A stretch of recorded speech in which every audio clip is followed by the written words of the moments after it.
Monsters coming down the hall, spires cover all the walls. Serial killer is on the line, wants to know if you have the time. Aliens are landing soon, this will mean certain doom. A chainsaw sputters and comes alive, blood and death are close behind.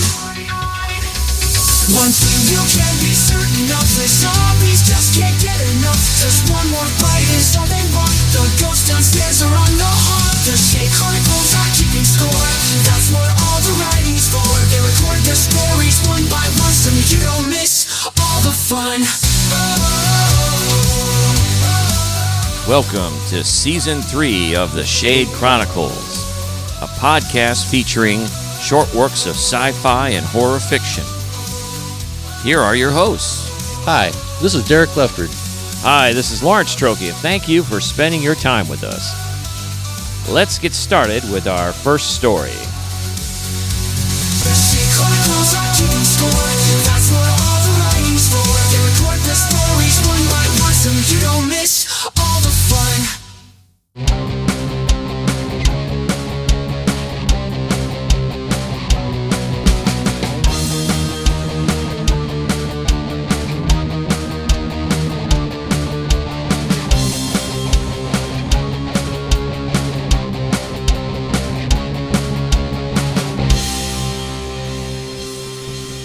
The Mine at Cochiti Lake by Donna Kelly.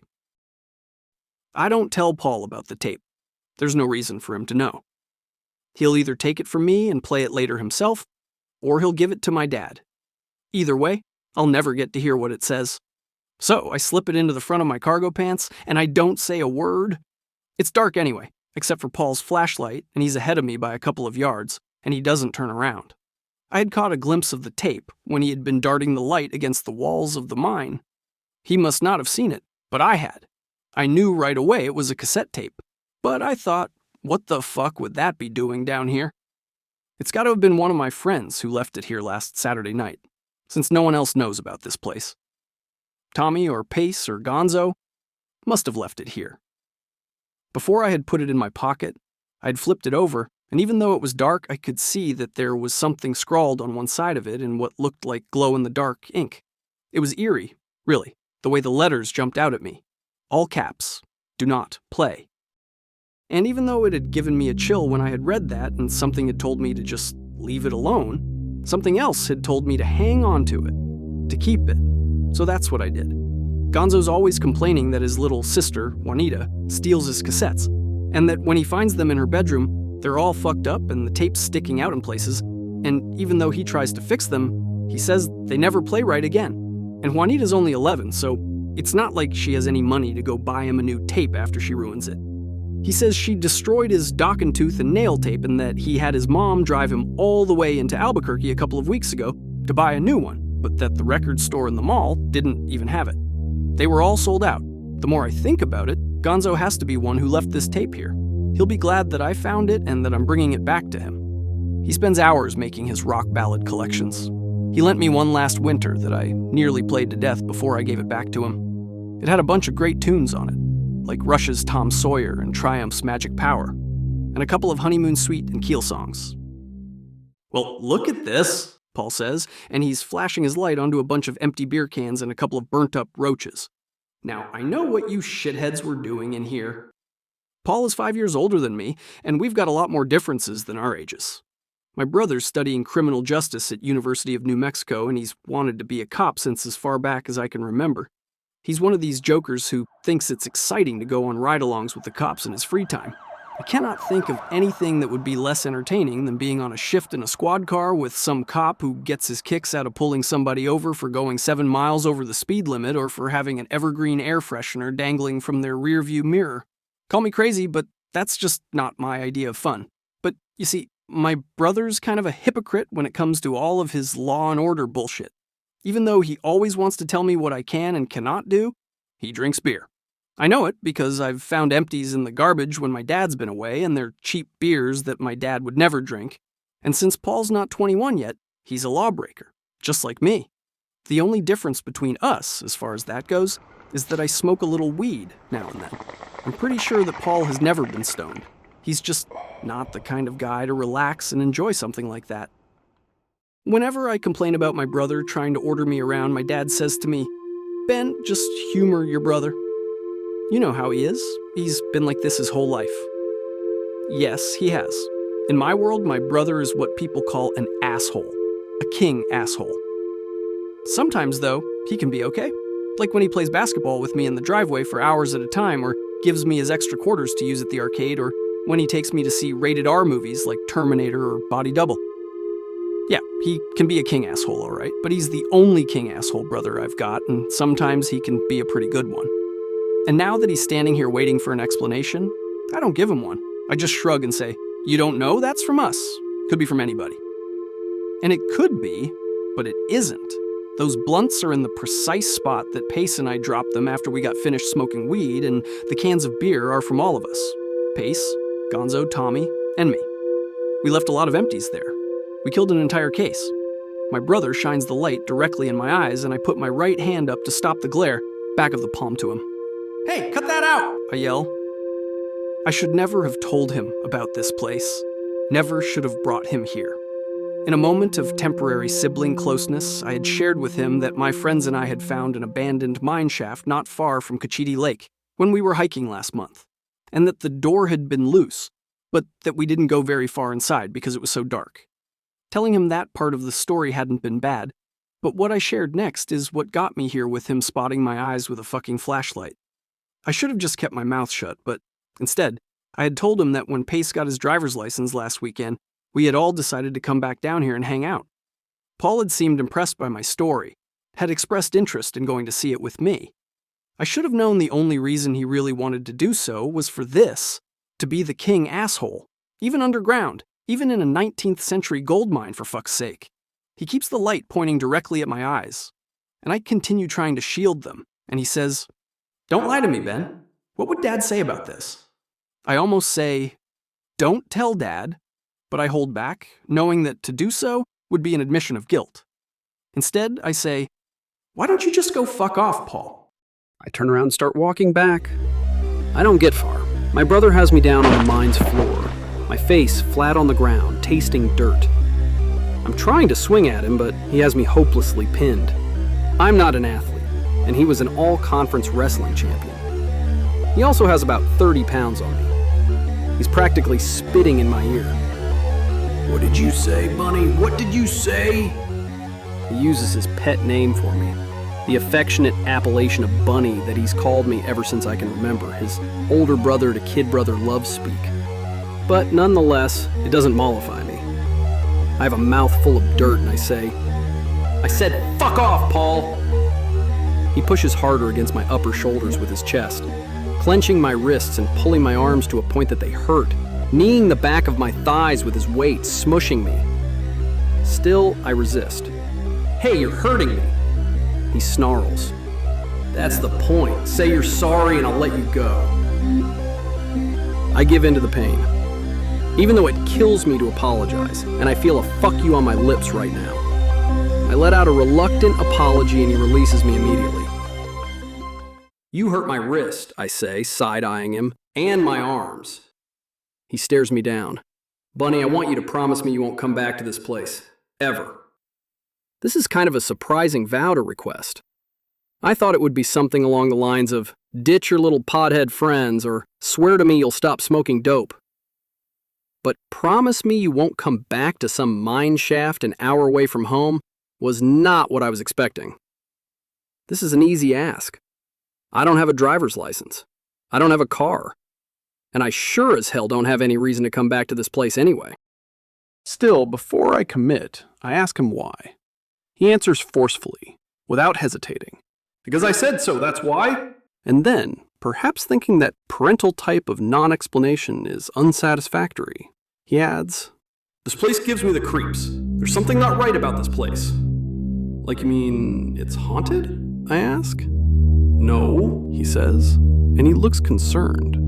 Almost like my dad looks at me when I head out on my dirt bike to go riding. "I don't know what I mean. Just a feeling, I guess.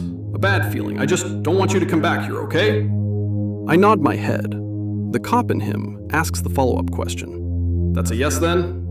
Yeah, I say. I won't come back. We're halfway to Los Alamos when I remember the tape. Rush's Tom Sawyer is playing on the radio, and it makes me think about the tape that Gonzo made for me last year. I reach for the cassette tape that I found in the mine, the one that's got to be Gonzo's, but my pocket is empty. It must have fallen out of my pocket when my brother tackled me. I think about telling Paul about it, but something tells me I shouldn't, so I don't. I just stare out the window at the bleak landscape, wondering why it is that I feel I need to go back and get that tape. My dad is in the living room when we get home, but Paul doesn't tell him anything, at least for now. Who knows what he'll tell him later. My brother doesn't stick around for long, though. He heats up some leftover pizza in the microwave, plops it on a paper plate, grabs a pop, and then heads out to go see his girlfriend. When he isn't playing cop or going to college to be one, he spends his time with her. My dad is reading in his recliner, and he asks me if I want anything to eat. He says that he can make me something, but otherwise there's leftover pizza from last night if Paul didn't take it all with him. I tell him I'm not hungry, and he asks where Paul and I were at all afternoon. I tell him that we went down to some old mine shaft at Cochiti Lake, and he looks mildly alarmed. Well, as alarmed as my dad can seem, since he really doesn't seem to get alarmed much about anything. He puts his Discover magazine on his lap and says he hopes that we had the good sense to not go into an abandoned mine shaft since it could collapse on us. I tell him that we did, but that we were only in there for a short while and that we're not going back. I skip the part about how I had gone there the previous weekend with my friends to smoke weed and drink beer. I don't think he would be amused. Instead, I tell him, but don't worry, we're never going back there.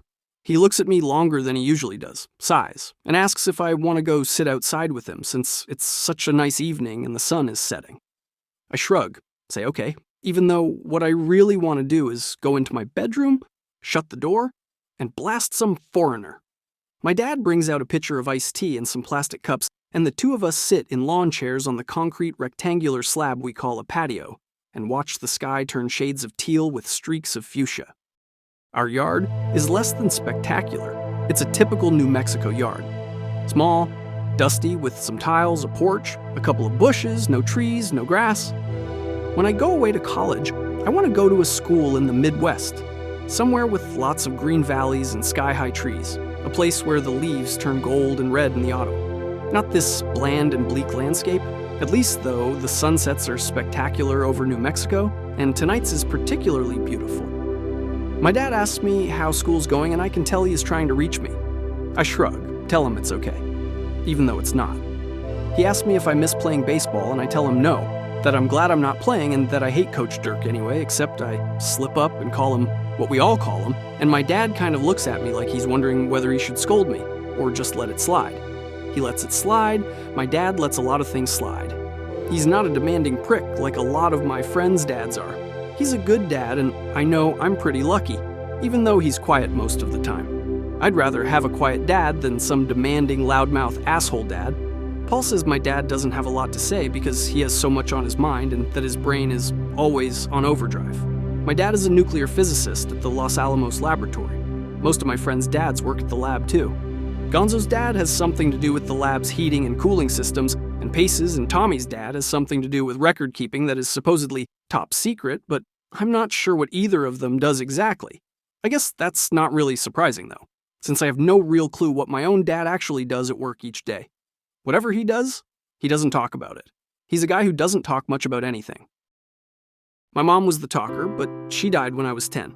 The house has been pretty quiet since then. It's been 5 years since she's been gone, and that's hard to believe. My mom worked at the lab too. She was a secretary in some department there, and I'm not sure which one. All I know is that she had worked there a long time, like my dad, and that's how they had met. She died of breast cancer, and my dad became even quieter after she was gone. Honestly, it's pretty much sucked royally around here since my mom died, except this year it seems to be getting better. Maybe it's just that I started to get stoned and drink beer. That kind of helps me forget how much everything sucks. Well, that and the band. We're all in a band together. Gonzo's lead guitar and vocals, Pace is our drummer. Tommy does synthesizer and some vocals, and I'm bass. My dad says bass fits my personality, which I think means he sees me as kind of an introvert, like him, and I pretty much am. I know I take after my dad in a lot of ways. Up until this year, I always got A's in math and science, and I thought I would be a scientist just like him. Go do some job that's so hard to explain or that you're not allowed to talk about so that no one else really knows what the fuck you do all day. I don't see that happening now, though, because lately my grades are taking a nosedive. Now I'm getting a C- in honors calculus, and I'm not doing much better in honors chemistry either. My dad doesn't know how bad my grades are yet, but he will soon, because the semester's almost over, and I don't see my grades improving since I haven't studied at all for finals, and they're only 2 weeks away. I have a lot of guilt about letting my grades slip. I'm sure my dad's going to be disappointed in me. Not angry. He never really gets angry about anything. But I think he'll be crushed, really, if I get a D in calculus. Even a C would be hard for him to stomach, let alone a D. Even though he doesn't put any pressure on me to do well in school, I know he's proud of me when I get good grades. I used to tell everyone I wanted to be a nuclear physicist like my dad. Now I'm not so sure what I want to do. If I could get paid to drink beer, smoke pot, and play bass guitar, that sounds like a much better life than working for the feds in some creepy lab that created a weapon that killed thousands of people and may someday kill us all, I suppose. My dad comments about how warm it is outside for a spring night, and I just nod. He adds that it's been getting to be so warm, that it's odd. Even though my dad doesn't say a lot about most things, he does like to talk to me about science. He knows I'm interested in the planets and the universe and things like that, so he'll tell me if there is a good article in one of his science magazines that I should read, or if there's a show on PBS I should watch. I know when my dad is saying something important when he says anything, because he's a man of so few words. So I'm a bit unsettled when he stares out into the dark of our backyard and repeats, "It's just really odd." And then he speaks, almost as if he's talking to himself, even though I know he's talking to me. He says that temperatures are rising all across the planet, and that they have been rising, sharply so, for the past several years. He says that carbon dioxide and other gases are trapping heat in the atmosphere and causing a greenhouse effect. He says that the world is heating up, and he doesn't know how hot it will become by the time I am his age. I can tell he is worried as he's talking, and I try to make him smile. I ask him what this all means, and what does it matter anyway if the world gets hotter? I ask, "So what if the Earth gets a little warmer, Dad?" "They'll just make bigger and better air conditioners by the time I'm as old as you, anyway." He smiles, but just for a second, and then he shakes his head and looks kind of sad, almost as sad as he did after Mom died. He says that the hotter temperatures mean that the polar caps will melt over time, and that the oceans will rise, and that there will be mass flooding. He says it might mean the end of mankind, the destruction of the world. But he hopes that I won't see it. I ask him what is causing this, and he says he doesn't know. And then I ask him whether it could have been the bombs that were dropped to end World War II, or the nuclear testing that took place after the war ended, and he shrugs and says, "I don't know, Ben, but I suppose that's a possible cause. Often when one finds the cause, one finds the solution." And then he pauses and says, "Maybe you'll be the scientist who finds both." And he's not kidding. I can tell. The way he looks over at me, he's thinking it's actually a possibility, or a hope, or both. I want to tell him that I don't think that's going to happen. I mean, think about it. There's no way that a kid who is barely passing high school calculus could be the person who saves humanity, right? I don't say anything, though. I can't break my dad's heart and tell him that I prefer smoking dope, drinking beer, and playing bass, to trying to come up with some solution to what sounds like a big piece of shit on the horizon.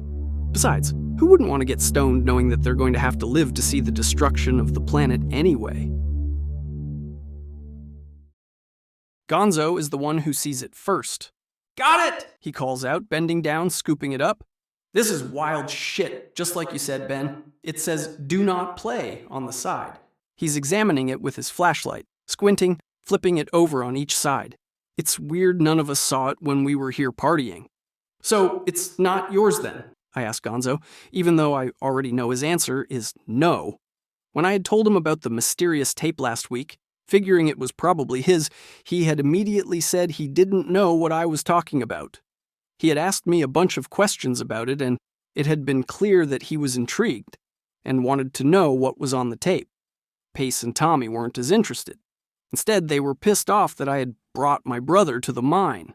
Pace had said, I can't believe you brought your fucking brother there, Ben. He's gonna narc on us. And Tommy had said, yeah, our mom will freak out if she knows we were smoking pot in some abandoned mine. We'll be grounded for the entire summer. Thanks a lot, Ben.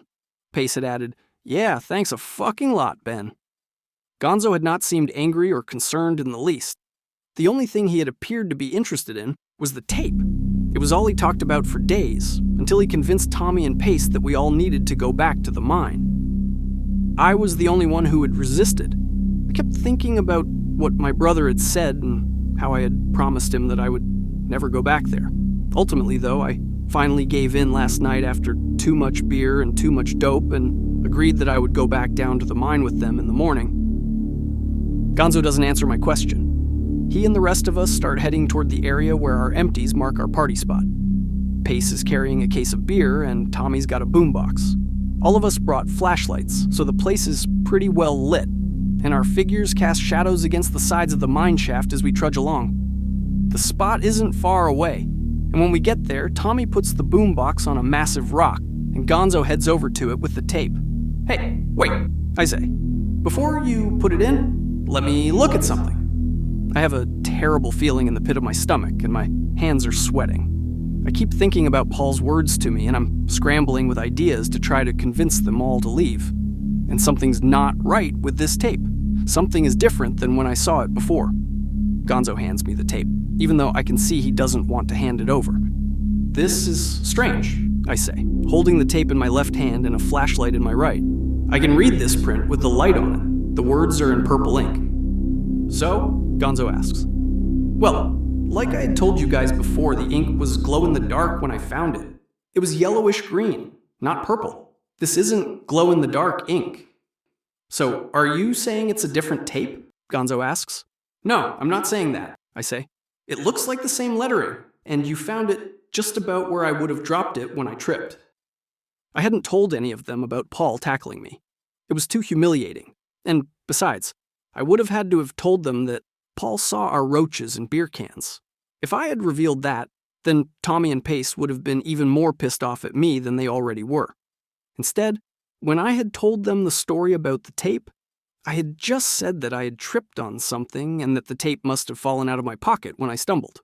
What are you saying then? Gonzo asks, snatching the tape back from me. I'm not saying anything, I guess, just that it's strange.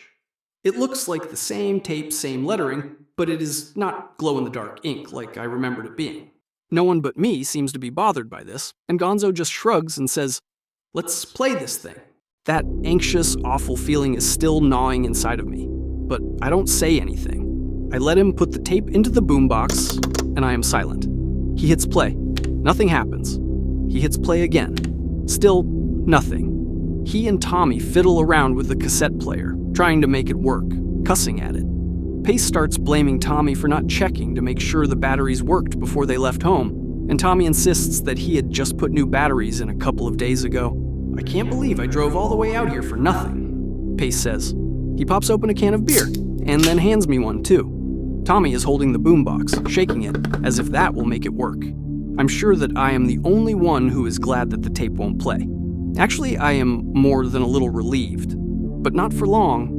Just as I'm about to crack open a celebratory can of beer, a voice reverberates throughout the mine shaft, a shrill shriek as though it's from the depths of hell. And it's not coming from the tape, because the boombox lays shattered on the ground where Tommy just dropped it when he heard that unearthly sound. What the fuck? Pace says, covered in beer from where he spilled the can. I dropped mine too, along with my flashlight, but Pace and Gonzo still have their flashlights, and they are pointing them in the direction of the voice. A shape appears from beyond the shadows. A gargantuan chartreuse-fleshed humanoid with diseased, corroded lungs in the place of a face. It has long, stringy white hair, and it is dressed in skinny black pants and a sleeveless denim jacket. It's playing an electric guitar, a melody that I would probably like if I were not frozen with terror. My friends run away, yelling at me to come with them, but I cannot move. My feet feel welded to the ground. I am mesmerized and horrified simultaneously by the song of this hideous creature. He sings, Listen, motherfrackers, this mine is mine. I'm rock straighter born, rock straighter made. You come here again, I'll make you pay. What's mine is mine, until the end of time. I'm rock straight born, motherfracker. I'm rock straight made. Don't be worried about the mess you made, pumping shit into the sky. Look down here. Don't be surprised. You've juiced up the planet with radioactive pie. So listen, motherfrackers. You're all gonna die. With this final line, I become mobile. I turn and start running in the direction of where my friends fled. It's dark and I can't see, but I can hear the wicked sound of the electric guitar and the evil laughter of the rock demon carrying through the shaft. I'm not far from the door, close to safety, when I hear the laborious breathing of the sick giant lung eyes behind me, and I feel a burning sensation on my shoulder where the creature has grabbed me. I don't think I'm going to make it out of here. In fact, I'm fairly certain I am going to die in this place. That is, up until I hear someone command, "Run, Bunny, run!" It's my brother, Paul, and he runs toward the monster while I race out the door. He must have been tailing us on the way down here from Los Alamos, listening to the cop inside of him, I suppose. But he'll never be one, you see, because I am outside in the light, and my friends are in Pace's car, honking and waving and screaming at me. To run for my life. I do it. I run as fast as I can toward the sedan, and I am in the back seat, and I am breathing heavy, and Gonzo is patting me on the back, telling me he's glad I made it out. But my brother Paul, he's still in that mine. He'll always be in that mine not far from Cochiti Lake.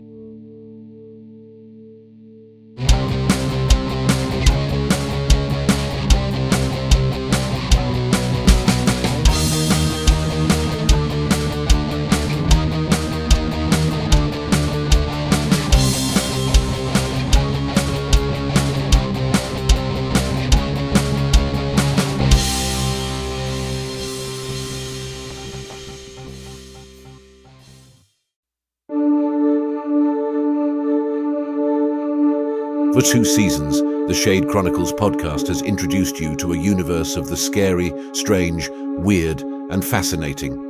Now all of the stories from the first 2 seasons of the podcast are collected and available in a hardback book for your reading enjoyment.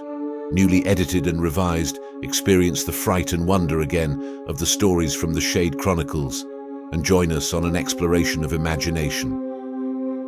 Find your copy of Tales from the Shade Chronicles podcast on Amazon today, also available in paperback and Kindle versions.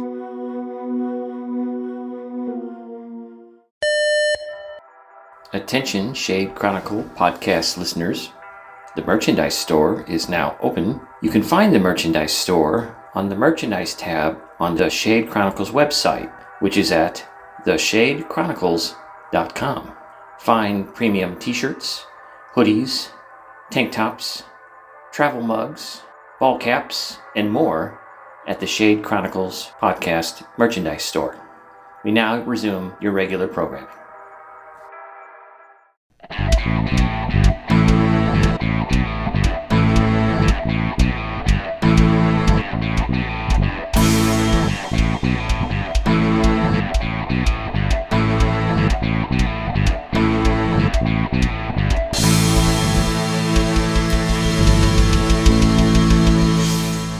Close Behind by Derek Leftridge.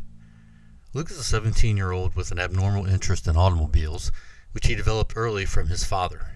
For as long as he can remember, his father and he have discussed cars and worked on their family automobiles. A year and a half ago, he and his father began working on a vehicle that would become Luke's to drive. The vehicle is a 1975 Dodge Charger Daytona, and when Luke first saw it at a car show, he fell in love with it. Right after the show, his father began searching for an affordable used version that might need some work. After a few months, he found one that would be suitable candidate for Luke's precious ride eventually. They worked on it in the evenings and on weekends for months, and today, Luke has been driving and babying this vehicle every chance he can get. On a handful of Saturdays in the summer, today being one of them, The town has a car show for those who want to show off their vintage and classic vehicles that they've been working on and shined to a wet gloss for others to see.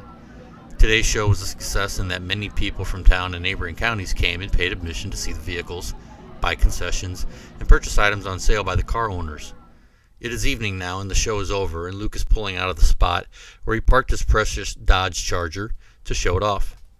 A few minutes ago, he finished cleaning and putting things into his trunk, got into the driver's seat, started the throaty engine, and began to slowly drive out of the parking lot, past others packing up their vehicles. Luke turns left out of the parking lot and onto the blacktop of First Avenue and begins to accelerate. As he gets about a half a mile from the parking lot, he notices, ahead on the side of the road where other vehicles are parked on the shoulder, a large Ford F-450 with dualies on the back and a lift kit that looks to be about 20 inches. This vehicle sticks out like a sore thumb among all the other parked cars on the shoulder, and as Luke passes, he slows down to get a better view. In the driver's seat, looking in his direction, are only 2 red lights that he can see through the tinted window. Luke is mesmerized by this and hears a loud car horn. Snapping out of his trance, he sees he has veered into the oncoming lane and quickly turns his wheel to the right to avoid hitting the other vehicle. After gaining his composure, he looks up in his rearview mirror. The large truck pulls quickly onto the road from its parking spot, and its headlights flash on and illuminate the road as if it were high noon on a Sunday. This completely blinds him for a moment, and as quickly as it happens, the road behind him turns ink black. Luke's sight clears up, and he assumes the truck pulled off the road and is going in another direction. But the weird red-looking dots and intense brightness of the truck resonate in Luke's brain. And then it dawns on Luke that he might just have seen the legendary hunting headlights of the ghost truck from the stories told around town during car show season. Almost all towns, especially small rural ones, have some type of legend, and this is no different. This town's story revolves around a girl named Amy, who happened to be part of a local car club, and met a guy at the club whom she started to date. Their relationship exclusively involved the car club, and that is where they spent most of their time. During an annual car club party, the boyfriend was very intoxicated and misunderstood a joke Amy told and thought he was the butt of it. When they left the party and got into his truck, Amy leaned over from the passenger seat to kiss him. She is met with a smack to her right cheek, and then her hair is pulled, and her boyfriend is in her face. He growled an inch from her face and told her to never disrespect him again. He finishes the assault with a headbutt to Amy's face, which causes her nose to bleed. After the incident, the boyfriend took her home and told her to tell her mother she had an accident, or he would hurt her worse the next time. Amy got home and immediately told her mother about the attack, and the police were called. After this, Amy decided to stop seeing the guy, but realized she needed to get some things from the club.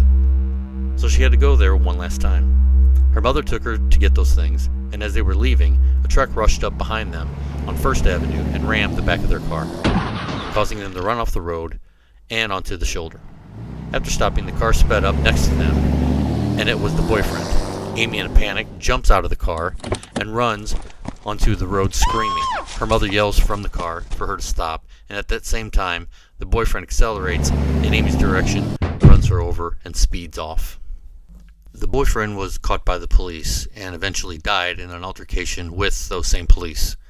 The horror of seeing this devastated her, and after months in the hospital, Amy passed away. Her mother replaced the pain of the loss with intense anger and vowed to ruin the car club and cause issues until the day she passed away. Amy's mother did everything from protesting to suing the car show organizers and city officials, but the car show continues to take place. Ironically, after her mother passed away, many strange things began to occur at the end of the car shows, and the legend of the hunting headlights began. And odd things have been increasing each year since her mother died. The most recent was an accident Ryder McCloy had that was blamed on his erratic driving and speeding, which caused him to run off the road, down an embankment, and into the Mongoose River. However, a few individuals saw the accident happen and were able to help Ryder out of his car. All the witnesses said it looked like something pushed Ryder's car and not because of his doing.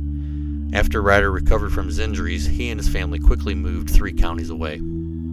As Luke continues home after the car show, he's approximately 3 miles from his home, and he reduces his speed as he takes a sharp turn to the right on Route 77. As the road straightens out, he accelerates, and from the corner of his eye, sees a shadow alongside his car. He swerves sharply and runs onto the shoulder of the road. Sliding to a stop in the gravel, he looks behind him to see what the shadow might have been. At first, nothing is behind him but the darkness of the area. Then 4 bright headlights blast into his face and start coming quickly towards him. Luke puts his car in gear, stomps on the gas pedal, and slides to the right in the gravel until traction kicks in and he squeals onto the road in a panic. While maintaining a speed to stay ahead of whatever is behind him, Luke's anxiety increases as the sky explodes with the roar of thunder. Veins of lightning crack in the sky as a torrential rain begins to fall. As Luke adjusts his driving speed and direction to maintain good traction on the road, despite the flash flooding caused by the hard rain, he sees the truck from before is following him, and it is having no issue with the bad road conditions. It is just a black rocket cutting through the sheets of water over the road, shooting 8-foot-tall waves of water on both sides, curling away from the truck. The distraction of how the following black truck just easily makes its way through the waterlogged road and gains speed, Luke does not see the road turn sharply left, so he has to brake hard and turns his wheel, causing his car to hydroplane and swerve aggressively left and right until the car goes into a spin on the road. Luke does his best to adjust his shifting and steering to get control before his out-of-control car heads towards the guardrail that protects a 50-foot drop off a cliff into a valley below. Luke steers frantically left, then right, then left, and presses on the brakes to come to a controlled stop on the S-shaped road. Even though Luke stops the spinning of his car on the road, he is disoriented and not sure which direction he is facing. But as he has no real time to take inventory, as the headlights of the truck are right in front of him. Quickly reacting, Luke puts his car in reverse and starts driving backwards down the rain-soaked road to escape the truck speeding towards him. Even though the hard rain is affecting his view, in addition to having to steer in reverse while looking over his shoulder, Luke can see he is close to the road that leads to his home. At that moment, he feels his tires grinding on the road, and he is driving in a large, fast-moving sheet of muddy water over the road, and instinctively brakes and slows, and feels something hit the front of his car with a loud clanking sound. He looks and sees that the truck has clamped onto the front of his car with its large grille. Also, multiple slick tendrils stretch from the front of the grille of the truck and are attached to the hood and sides of Luke's car. Immediately, both vehicles stop with engines running. The radio from Luke's car turns on by itself, and static is heard as the dial seems to be going through channels on its own. Then a low static channel can be heard, followed by a voice from deep within the radio.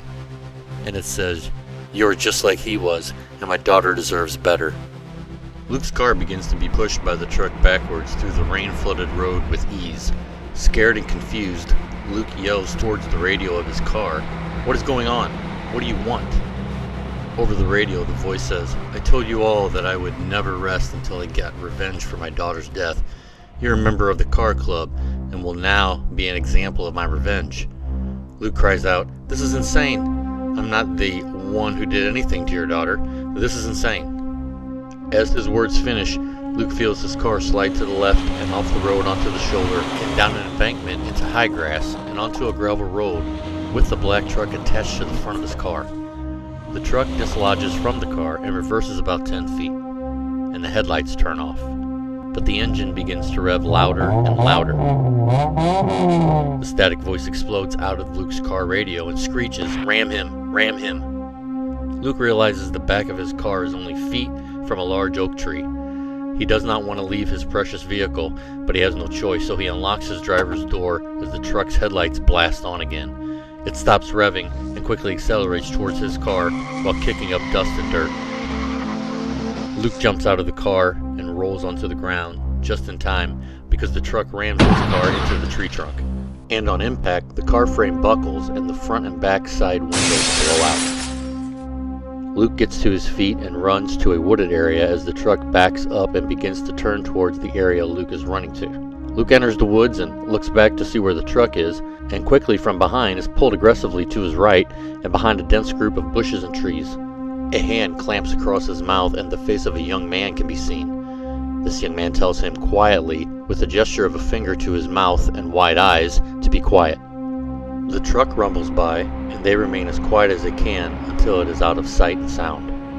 The other person removes their hand and looks at Luke and says, "I'm Ryder, and I used to live around here, and I had my incident with that crazy truck." "Yes, I heard about you and that accident." "Why did that happen to you? Do you know what is going on?" Luke replies. Ryder looks over his shoulder to where the truck was last seen and begins to stand up, as does Luke. "I'm not sure other than I was part of a car club and that thing came after me. But the research I've done shows that the incidents have occurred within the last 24 hours after the car show's end. Then nothing is reported or occurred after that time." "So that thing haunts people for 24 hours, then stops?" "Basically, but if something happens to someone within 24 hours, it ends as if it were fed a victim, and it goes away until next time." "Well, I live less than 30 yards right on the other side of those trees. We could go there and hide." Luke points to the left of where they are standing at the edge of the wooded area. Ryder looks left and then right and nods. They both start to quickly but cautiously walk out of the woods onto a clearing and in the direction Luke has pointed to. The darkness gives them a feeling of safety, but they start running towards the other area since they are out in the open. As they get halfway across the clearing, something in Luke's soul tells him to run faster, and in that moment, he is airborne and slams into a tree with his right leg taking the majority of the hit. Confused, he looks back to where he was and sees the truck and Ryder on the ground in front of the truck.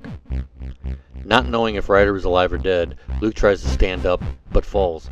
He tries again, balances himself, and decides to go home and limps as fast as he can into the tree area, onto a trail and towards his house. Feeling terrible about leaving Ryder, but having more fear of his survival, Luke pushes through the pain in his leg and limps to his house, which he can see now. As Luke makes it to his backyard, his mind tries to figure out what caused him to get airborne. He assumes he was hit by the truck, but after seeing Ryder lying on the ground, he realizes he must have not gotten the brunt of the hit, and Ryder might be dead or badly injured, but his fear is too strong, so he cannot go check up on Ryder.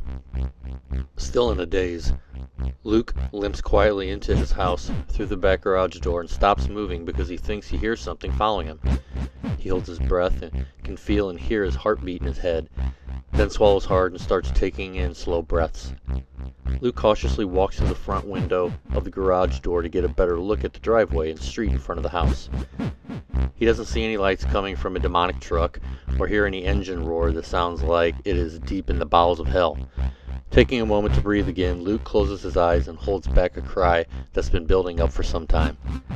He gets his bearings by rubbing his face with his hands and walks through the dimly lit garage to the door that leads to the laundry room and eventually into his house.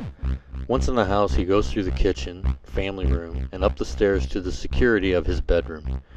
As the adrenaline rush from all that has happened fades, Luke's legs get weak and he begins to feel dizzy as he goes into his bedroom. He quickly sits on the foot of his bed to avoid taking a faceplant onto his bedroom floor. His bedroom and the entire house are quiet and dark. The temperature is perfect, and Luke begins to feel safe. Suddenly, a blaring light from Luke's bedroom door blinds him, and at the same time, a loud revving sound of a diesel engine rattles his head and the entire house. Luke's parents are woken up by the loud revving sound, followed by their entire house rumbling. His dad literally falls out of bed as his mother sits up and screams, "What was that?" They both recover from their distraction and quickly open their door to the hallway, and both see a light coming from Luke's room down the hall to the right. It's a very bright light, and they think that possibly it is a fire, so both start running down the hall to Luke's bedroom. Luke's mother yells to his dad, who is almost to Luke's bedroom door, that she smells gasoline. Luke's dad stops in front of the bedroom door and pushes it open. He steps back into the hallway. Luke's mother stops in the hall, a few feet from her son's room, and asks her husband, "Oh no, what is it? Is it a giant spider or something?" Luke's father does not look at his wife, but just shakes his head no, and nods to the open door in the bedroom. The room is dimly lit, but shows Luke's empty, unmade bed, and on the floor, leading from the threshold of the bedroom door to the foot of the bed, are wet, muddy, dually tire tracks.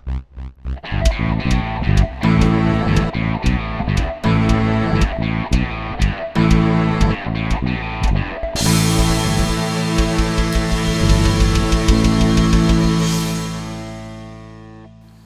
that wraps up episode 8 of the Shade Chronicles. Got a couple of really cool stories for you in that one.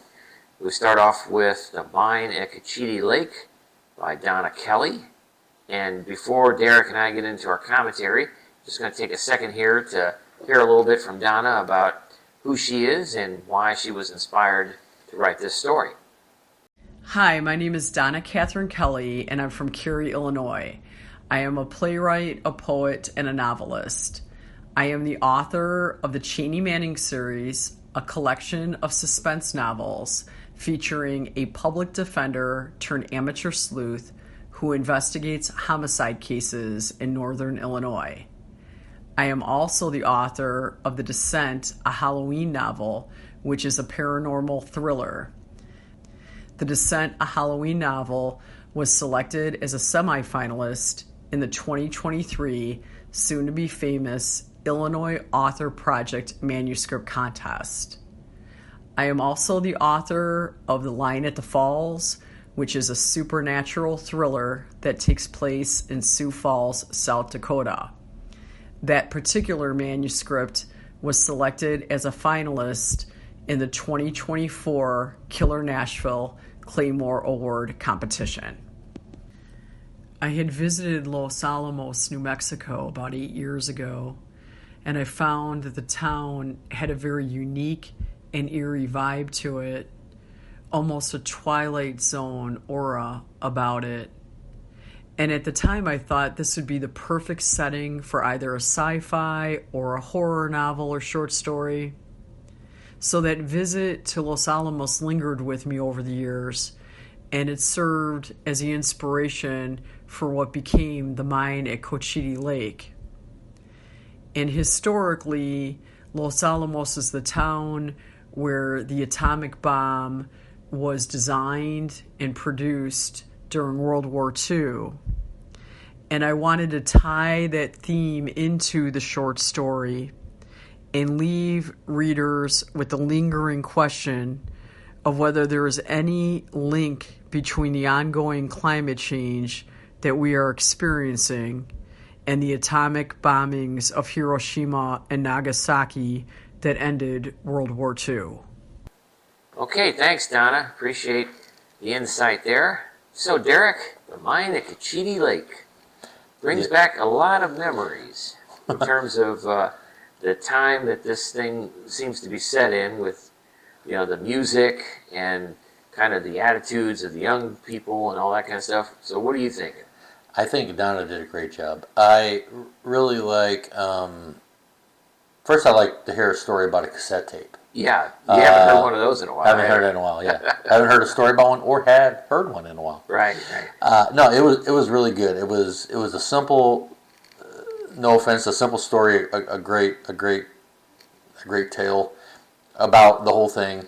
And I love the descriptive writing, and I love the ability that she did with the conversation part of it between everybody. I mean, especially the two brothers. Yeah. But, you know, I like with the friends, and just on a side note, it was very good audio quality, too, that you did. Oh, thank you. Appreciate for that. The story. So I had fun making the music stuff for it. Yeah, I know you did.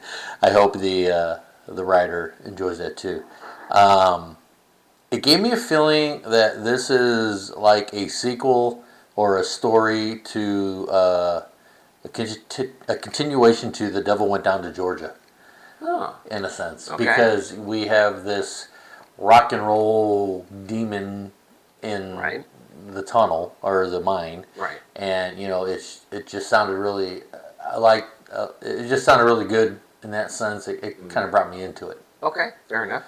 Yeah, for me, again, realizing the time that this is kind of set in, you know, with young people listening to classic rock. Of course, at the time it was not necessarily classic rock; it was rock. No, it's elevator music. Yeah, right. Now it's elevator music. But all the references to these '80s hair bands and that kind of stuff, which is right in our wheelhouse, of course. So right away, I've got buy-in because of that. Definitely. And then the kid in his behavior, the younger brother, who's the narrator of the story, with his getting stoned, looking to party, again, the culture at the time. Oh, yeah, I'm definitely. reliving my teenage years. Yes. Not that I was all that cool or did all that much partying, but certainly that was what was on everybody's mind. Yeah. Where's the party? How can I get drunk? How can I get stoned? So anyway, that, again, was very relatable.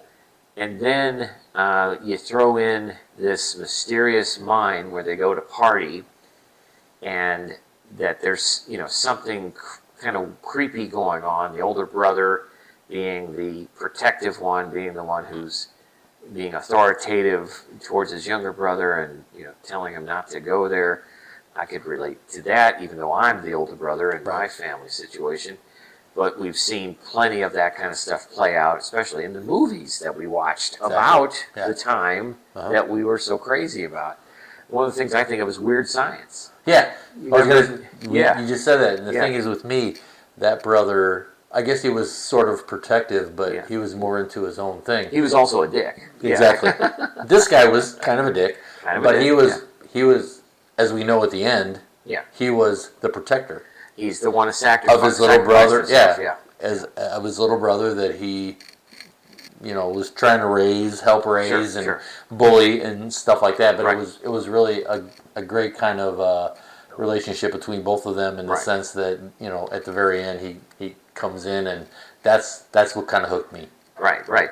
And so the other thing that we start to realize too, I guess this thing that shows up at the end, this monster or whatever, according to Donna in her description earlier, probably was some creation of all the nuclear testing and that kind of stuff that created this weird entity that then haunts this mine and becomes the thing at the end that terrorizes these kids, and eventually takes the older brother as his prisoner or whatever, kills him. We don't really know what happens. And I really like how, when we heard from Donna, is that how she came.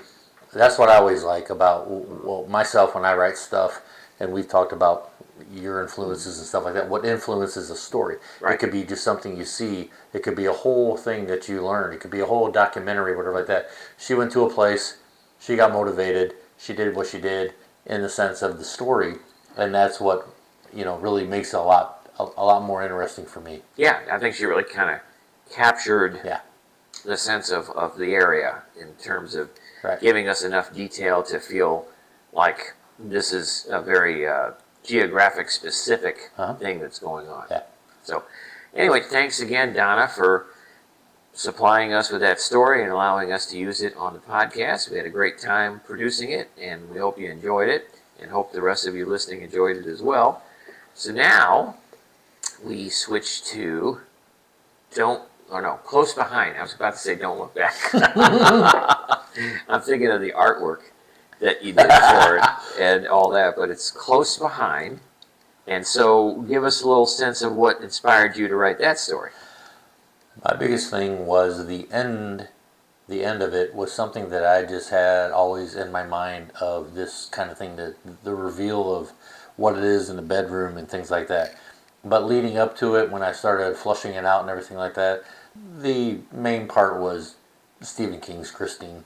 Yeah. That's what it was. Yeah. That's the biggest thing. And then I wanted to integrate a small town kind of lore into it, and that's where I kind of started off with this one. Yeah.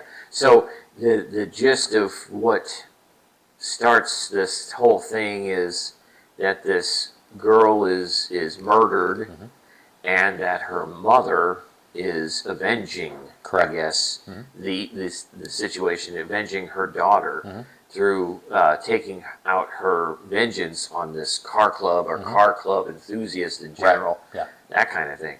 So, and her weapon of choice is this maniac truck that chases you down and then just does you in somehow, some way. Right. So, okay. And my biggest thing was, And again, I think I talked about this in the past. I like whenever the bad person or the person that's been, hurt or whatever like that, they know that they want to do something better, but they just can't. Yeah. And they buy into their own kind of anger and stuff like that. Even though that's probably not the best way to be. Sure. I just like stories like that, and that's where I kind of went with this. Like, the mother realizes that these people, these other people at the car show, these guys are just not the ones that did it. Right. But she just wants to hurt everybody from Right. this point on. Right. And that's where the kind of influence was. Yeah, I mean, and again, still very Stephen Kingish, because if you think of Carrie, Mm-hmm. and her retribution she took at the prom, I think. Yes. Yeah. And, I think of Firestarter. If you remember Firestarter. Firestarter was great, yeah. Yeah, I forgot about that. The It's little been a while. girl, her father is killed, and she just takes him out. Yeah, And yeah.